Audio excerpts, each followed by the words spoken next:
Hello and welcome to We Will Manage, the podcast exploring the weird and wonderful world of work. We're two young professionals figuring out our careers one conversation at a time. Today we're carrying on with our conversation about dreams. We're picking up right where we left off last week, so enjoy part 2. Let's jump back in.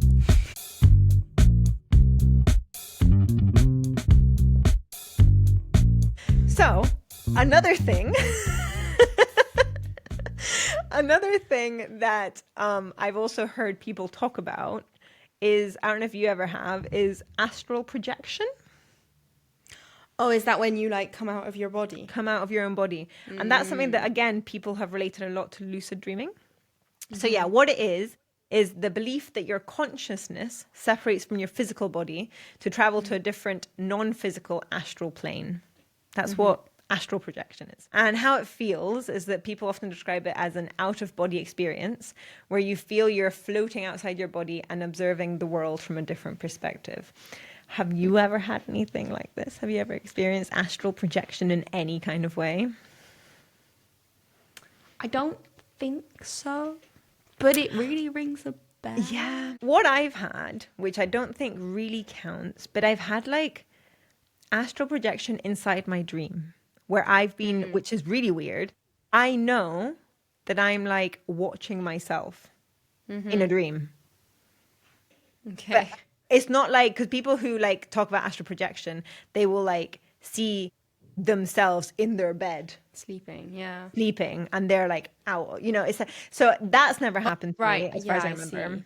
But it's happened to me in my dream. Yeah, and I am aware that I am a entity. I can't see myself, so I don't know, but I am conscious and I am watching myself in my dream. So it's there's two of me, and it feels very distant. But I know that it's me. I've also had that very often where I know that who I'm watching is me, but it doesn't look like me. And that's really weird. And I've also had that in first person. So not watching myself, but I've been in a body that isn't my own. Sometimes I've been a man. Sometimes I've been a woman that's much older. Sometimes I've been a little girl. Sometimes I've been, and I've been in my dream and I know I don't know how, but I know that I'm not myself. As in, I am myself, but not in my body. No wonder you're interested in dreams. Bonkers. Here's me dreaming about being pregnant, and here's you dreaming about very deep and scary situations. Well, the scary ones haven't happened too much recently, apart from being shot, but Did this happen a lot more when you were really young? The seeing myself. All of these strange situations. The scary one with the sleep paralysis, yes, that happened that once, around 12, 13. The seeing myself, maybe more when I was a kid, but it has happened older. But then me being somewhat looking different in my dream, that happens not often, but just as much when I was younger as it does now, I would say. I get it every now and again. And yeah, it's really interesting. And it's I know that I'm me, but I'm in a different body. And it's what? That's something to ask ChatGPT about. Exactly. That's what I was about to say. I'm a little bit scared about the answer, but I'll analyze your dreams and you can analyze mine. So the next bit I've got, because we need to power through, is about sleepwalking and sleep talking. Oh, God. I've got lots of stories for this one. Sleepwalking and sleep talking are both types of parasomnias, which are abnormal sleep-related behaviors, is what parasomnia means. And they both occur during non-REM sleep, so deep sleep. Because, like we said in the first episode about sleep, when you are in REM sleep, your body is locked in and it can't sleepwalk or sleep talk. You can maybe mumble, you could maybe move your fingers, but you can't have a full-on conversation or a walk around. So I've gone in more to sleepwalking because they are very often related. There is more people who sleep talk, and it's something that can happen a lot more as an adult, even if it's just a word or you'll mumble something, or, you know, it doesn't have to be like literally having a conversation with someone, but they're quite together. They very often, if you're animated enough to do one, you can very often do the other. They're very often tied, and it's kind of the same kind of reason why you do them and stuff. Shall I give 2 quick stories of the best sleep talking moments I have experienced? Because Let's do it. I'm not a big sleep mover or interactor. You don't have very many parasomnias. I'm usually the person sitting lying beside the one. Yeah. So, I mean, you would talk pretty much every night. Yeah, very vocal. Some of the best ones were calling me her dog's name and kicking me out of her bed. That has got to be while you were sleeping outside on the trampoline. Yeah. So I got you off the trampoline, pushed off the bed, so off the mattress on the trampoline, while she was telling me Oreo. Yes, calling me by her dog's name, and I ended up having to sleep at the end of the bed like a dog. Can't believe you don't tell me to fuck off. Because you're sleeping. It's so mean. You'd be like, what are you on about? I'm like, you just kicked me out of bed. No, I didn't. Me? So that's definitely the top of the list. And once I was sleeping with my partner, not the current partner, and he used to do some very interesting parasomnia things. Oh yeah, this one was just talking. And he said, I love you, and then said his ex's name. So it started off great, and then I was like, excuse you? You said what? Question. Did you guys have a fight about that the next day? No. No, okay. You were I'm reasonable. much too understanding. How far into the relationship were you? How... Not that far, so it was relatively recent. So that's not too bad. I feel like it's worse if you're like 2 years in. Whereas, you know, I feel like with sleep, very often you do dream things that maybe did happen a couple weeks ago, but you're still processing. So that's fine. We can let it go. It's fine. Yeah, I forgave him.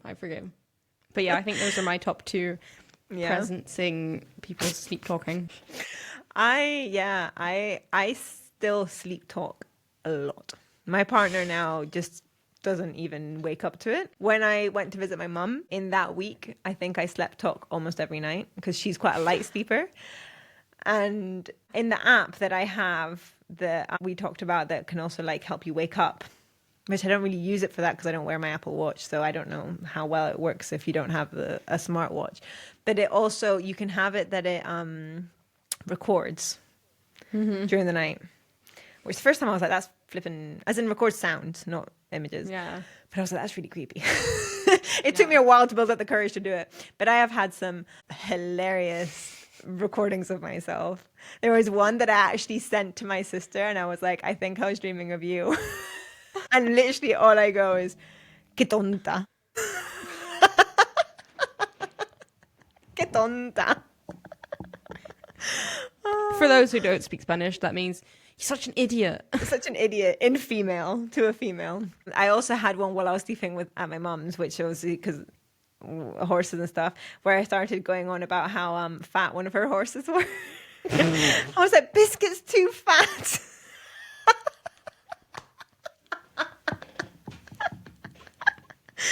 Brilliant. Me. And yeah, there was one night where she like woke up in a panic because I was talking really like as if I was going like, Mum, come on, like that's not what I was saying. She couldn't remember what I said, and I don't think I had the app on that night or whatever. But I was like really like in a rush. I was like, you know, like as if something was happening, and she was like, what? And then she realized I was sleep talking. So yeah, I sleep talk so much. Sleepwalking, thank goodness, I don't seem to be doing as much. Although 2 nights ago, this might be TMI, but I went to bed naked, and then I woke up in the middle of the night, and I had my t-shirt on. Which, putting a t-shirt on, not that easy. Quite a lot involved. So that was just confusing. I don't know what happened there. But sleep walking I used to do a lot. And the amount of times that my parents have told me then and have like told me of even more times now that I'm older, that they'd be watching TV in the living room, in the kitchen. And our kitchen was set up that most of the things that you were doing in the kitchen, you weren't facing the doorway. So they would be cooking, they would be doing something, and they'd turn around and I'd just be standing there and they would crap themselves. And they just have to very gently get me by the shoulders and turn around and just lead me back to bed. Yeah, I think the weirdest one I had that I knew something happened. So the one that we talked about briefly in the first episode, which is when we were sleeping in the same bed as kids, and I climbed over a huge bear, climbed over you, fell off the bed, managed to whack my knee into a microwave that wasn't normally there. Or whatever it was. Yeah, something. Some kind of appliance that wasn't normally there. And then I remember waking up. I don't know if you woke me up. I don't know. On the sofa. I was in the sofa in the living room. And somebody was like, Alba, wake up. Oh, yeah. I think it was me. Yeah. Are you okay? And I was so confused. And I was like, what? But no, apart from that, because most of the time when I would sleepwalk, I'd either by myself end up back in bed, or my parents would like lead me back to bed. But that one was one where I woke up somewhere different. So I remember being like, what? And then another really weird one, which I think I've told you about before. So when I went off to university, my parents were seriously panicked that I would sleepwalk out of my apartment and then lock myself out. And in my first year, I was in a studio apartment living alone. So if that were to happen, literally nothing I could do, because my phone would be inside, so I wouldn't be able to call my landlord to come with a spare key. I wouldn't have my phone, so I wouldn't be able to call anybody. Like I don't know what I would have done if that happened. And they were seriously panicked. So they told me to not have a place for my keys and to always leave them somewhere different.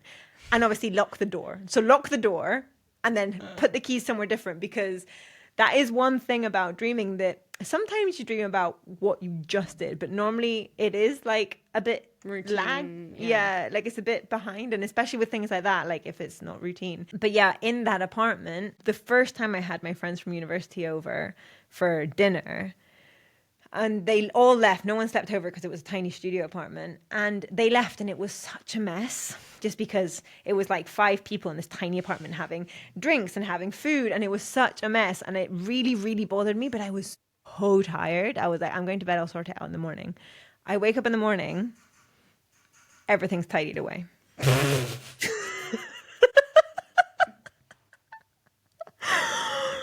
Freaking psychopath. Yeah. Yeah. So I was like, okay, because I remember it was like maybe a month or 2. If I could do that, sleep, wash the Be dishes. productive. Yeah. It was a couple of months before I did that, before I had people over, before that happened. So I remember thinking like at one point, oh, I wonder if I am sleepwalking, because obviously I'm alone. Like I have no, like if I end up back in bed, which in that tiny apartment, there wasn't much other place that I could end up. I wasn't going to like sit on a chair. I was like, I wonder if I'm sleepwalking or not. And then that happened and I was like, well, I clearly am. Anyway. At least you didn't sleepwalk out a window. Yeah, literally though. Like I have heard some crazy stories. So there's a podcast that I love that's called Armchair Experts. And they do a hilarious episode series called Armchair Anonymous. So they'll put out a prompt and people call in and you actually hear the person telling their story. It's normally like 4 stories per episode or something. And they've done 2 on sleepwalking. And the stories are crazy. Like mine, maybe the tidying up my apartment could be in there, but like there are crazy ones. I mean, there's this not Netflix documentary that I haven't watched yet, but it's basically the whole thing is that this person kills somebody sleepwalking, or that's what they say. And it's like, is it a defense strategy or is it true? And he swears it's like his best friend, and the best friend wakes up, and I don't know if he kills or attempts to kill, but he's like above him with the knife and is like stabbing him, and he says he was sleepwalking. Anyway, we've gotten so off track. I'm terrified of sleeping with you now. No, I would never do that. I don't have a bad bone in my body. A violent bone in my body. So, sleepwalking. Sleepwalking is a sleep disorder, so we shouldn't be laughing, okay? So it's a sleep disorder that causes you to move around or engage in unusual or unexpected activities while asleep. This Isn't condition, anything that's not sleeping unusual while you sleep? yes. Anything that leaves the horizontal bed is unusual. So yeah, this condition often runs in families and most people grow out of it. The formal name for sleepwalking is sonambulism, which in Spanish, that's what you say you are sonambula. And this comes from the Latin words that mean sleep and walking. About 7% of people sleepwalk at least once in their lifetime. So it's really not that many. 7 at least once. It's not saying regular. Sleepwalking usually starts in childhood, and most people grow out of it by the time that they become adults. Within a year. I know. I mean, it must just be like overactive imagination and all that stuff. It must be tied to the fact that you do it as a kid and then you stop doing it as an adult. It must be. And I'm still doing it. Within a year, about 5 to 15% of children, most often between ages 4 and 8, will sleepwalk. And 1% to 1.5%, so quite a lot less, of adults will experience sleepwalking in a year. So yeah, very, very small numbers. So some things that are related to sleepwalking and like why you might be doing it. So you've got it's like things that happen during sleepwalking. So you've got partial waking. In it, you become active, but you don't fully wake up. So they do think that there is maybe a little bit like lucid dreaming, that there is something you are aware. Because when, for example, we were in the same bed and I got up and walked out, I was fine and didn't crash into any of the furniture that was always there. And then I did crash into something that wasn't normally there. So it's like I'm aware enough and my memory is also serving me enough that I so it's like there's a little in between. You're not totally asleep, obviously. Then you've got timing. It usually happens within the first 2 to 3 hours of falling asleep, which also makes sense. Before we were saying how REM sleep normally happens in the later part of, so it makes sense you would do it earlier. And it definitely, especially as a kid, it would normally be, for me, it would be, my parents were still awake, so I'd gone to bed a couple hours before, and then while they're still awake, I'm sleepwalking. So yeah, it was definitely in the first half. Lack of coordination. Your movements can be gangly, clumsy, or awkward. You have limited awareness. You aren't fully aware of your physical surroundings or anything happening around you. This is really creepy, and this did sometimes happen with me. Your eyes may be open, but you might not react to things in your field of vision because you're not actually... Yeah, I know. It's not nice. I don't like to think about it.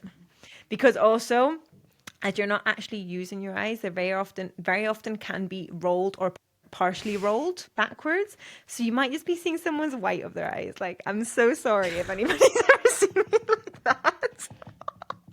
Lack of memory. You don't remember what you did while sleepwalking, which I think is crazy, because it's like you don't even remember what you were dreaming. And we already said that you're not properly dreaming because you're not in REM sleep. So it's different kind of dreaming. It's much more like thoughts rather than dreams, but you don't remember. I feel like that's some kind of conspiracy. Why don't we remember? You have... Oh, hello, Knox. I didn't see you there. Come on. Knox is back for another cameo this episode.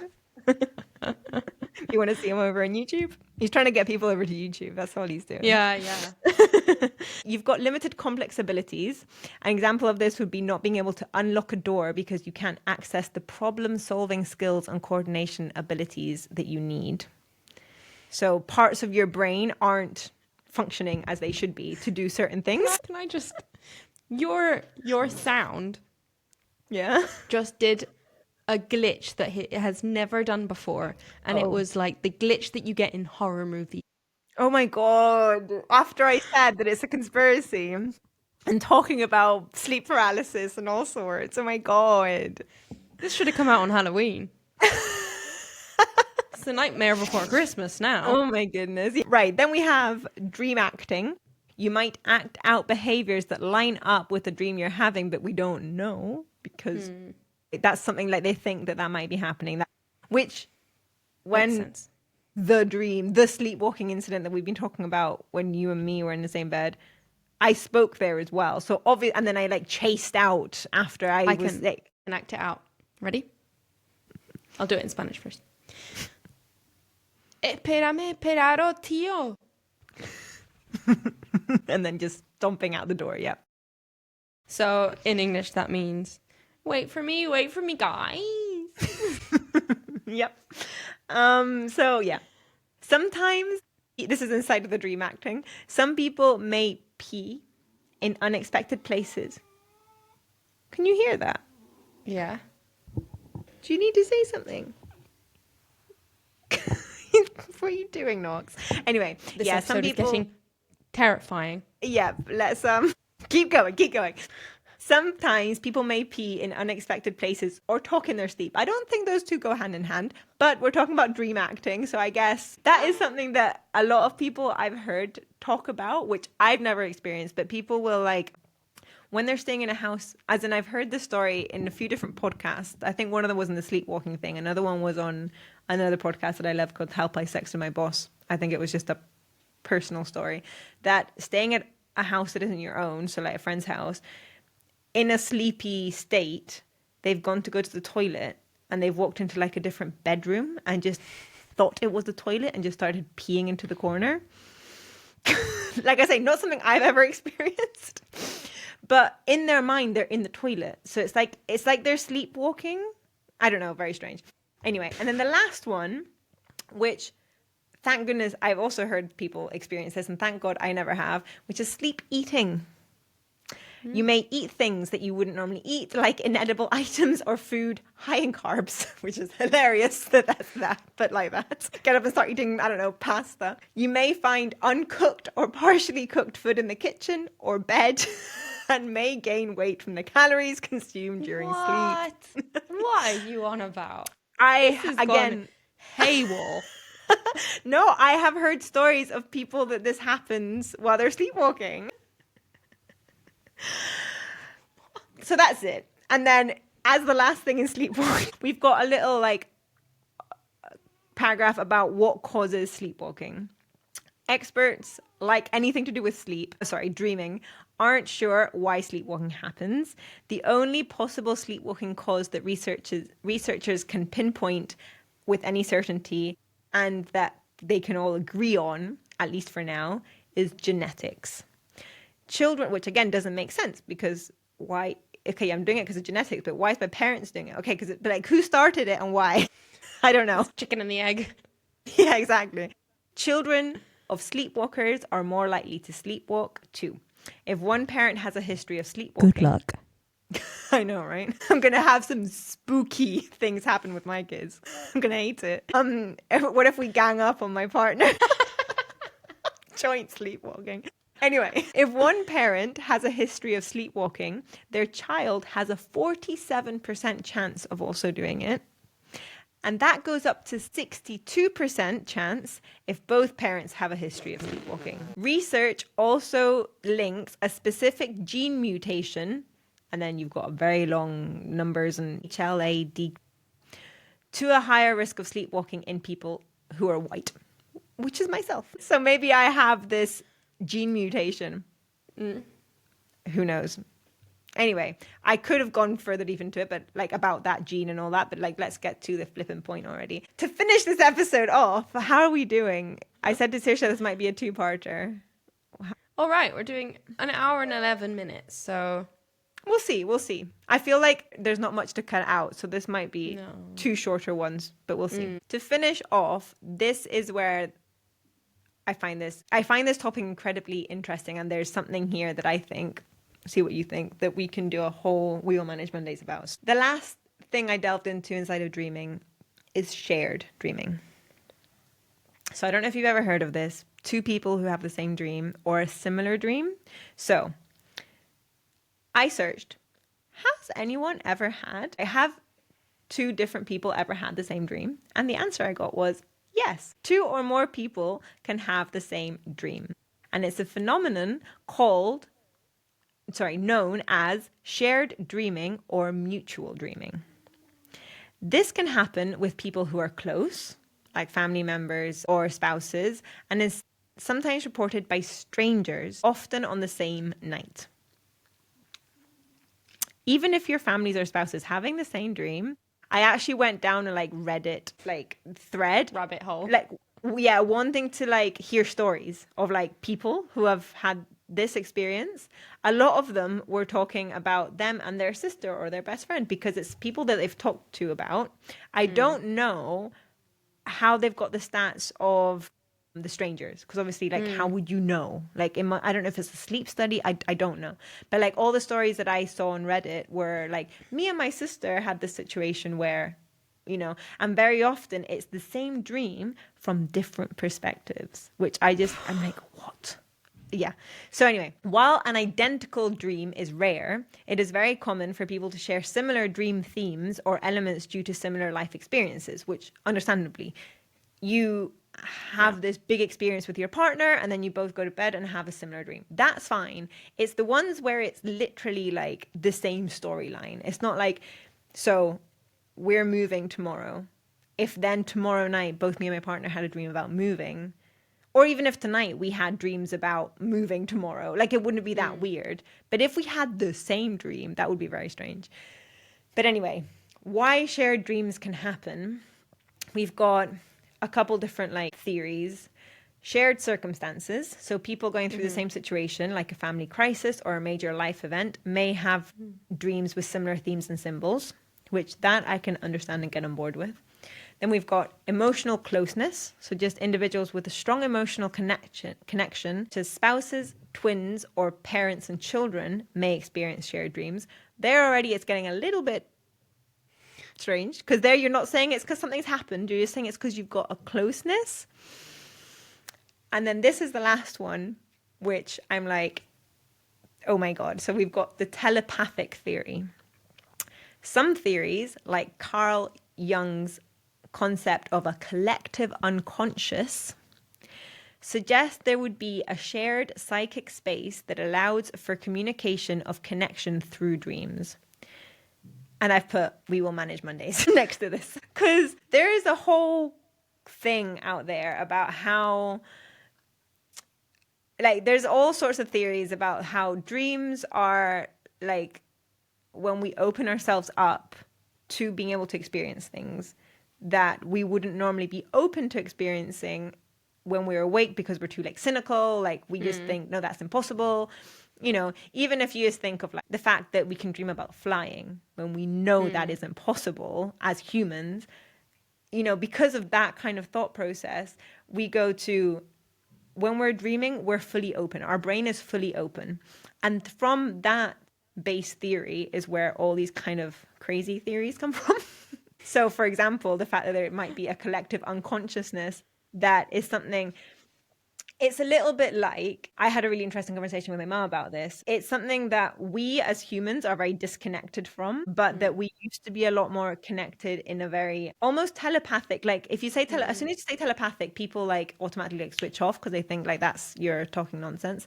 But it's things like how birds, when they're flying, will just be able to read off of each other and just know when they're moving.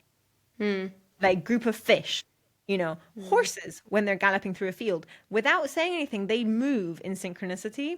So like those are instinctual things that we just as humans are just so disconnected from, that we don't kind of. Yeah, I mean, it's intuition as well, isn't it? Exactly. So I think that's kind of where this is coming from when it's saying the telepathic theory. And it's kind of like, I don't know. I just think that this is so fascinating. The fact that there are stories of this guy, Carl Jung. I'm not sure if that's how you say his name, because it's Jung. Jung. Yeah, I'd say so. He goes on, like, he's interviewed so many people, and there's like stories of strangers having the same dream, and it's like, yeah, he's come to the theory that there's a collective unconscious that basically, when you're in that when your brain is open, because that's the state it's in when it's in dream mode, it can access this, and because of that, you might have things like shared dreams with strangers. I don't know. we can maybe talk about it more in an episode all about it, because I think it's really interesting. Well, if any of our listeners have something to say, have a story to tell, that can back this up, please write in. Please write in. So yeah, that was my run through of the world of dreams and everything that happens. Relatively work related. Oh, hey, you can have nightmares about work. Oh yeah, I have nightmares about work. Yeah, I mean, this is definitely one that's was a little bit of fun. I find dreams fascinating. It's our spooky episode of the year. It's our spooky episode of the year. I think the reason... I definitely got spooked. The reason I find it so fascinating is just because it's something that we all do all the time, every day, every night. And we literally just have like such little knowledge about it. Yeah. And it's our own brain. I just find that so, like, how can we not know? How can we know what's at the other end of the galaxy and not understand what's in our own brain? I just find that so crazy. And it's because they just have no way of understanding it. Like, how are you going to understand it? And that's why I think it feels a bit magical, because it does allow for theories like the telepathic theory. And you can't say no, because like, okay, then explain why two strangers have the same dream. Explain it. If it's not the telepathy, you know? I mean, yeah, there's 7 billion of us on the planet, so maybe it's not that weird. Maybe it's not that weird. But the fact that they normally happen on the same night, I don't know, for me it feels like such a coincidence. I don't know. I just feel like it's a really cool world. I know lots of people have also had ghosty experiences in sleep or around sleep, or like think that they've seen a relative, whatever. And again, people say that that's because the same as normally children will have ghost stories of seeing a ghost, is because you're not scared, you're open, because you think, oh, I'm safe because this isn't real, so anything can happen and I'm still safe. And you're not like closing things off, so people will think that they have a conversation with their gran and it's like they dreamt it, then they're like, no, I didn't dream it, because, you know. And it's all these things that it's like, okay, so your brain is having fun. Your brain's like, I can be silly and I can think and do whatever I want. And it's just fun to think about. My issue is I am now home alone. Oh no, where's Adrienne gone? He brought you to volleyball. Oh no. Well, you're not home alone tonight. No, but I will definitely be going to bed before he gets back. Well, if he's getting me up at 5:45. I would just say it's not scary. It's fun and it's magical. Okay. Brilliant. I loved it. Yeah. Thank you for that. We now know a lot more about dreams, or a lot more about the theories of dreams. The theories of dreams. Nobody knows much about dreams. Nope. And yeah, if you have any interesting, fun, magical stories, write in. We'd love to hear them. About dreaming, sleepwalking, shared dreams, any of it. And maybe we'll analyze them with ChatGPT. Yes. So thank you very much for listening to this episode. Knox knows that I'm saying goodbye because he's gotten all excited and he's gotten up. He's like, yay, we're finishing. Thank you very much for listening to this possibly two-parter. I think two-parter. I would say on dreams. We hope you enjoyed, and we will see you next time for possibly another sleep episode, or we might be moving on. Maybe leave it for another time in the future. The one we'd had thought of. Thank you for sticking around, and we will see you soon. Sweet dreams.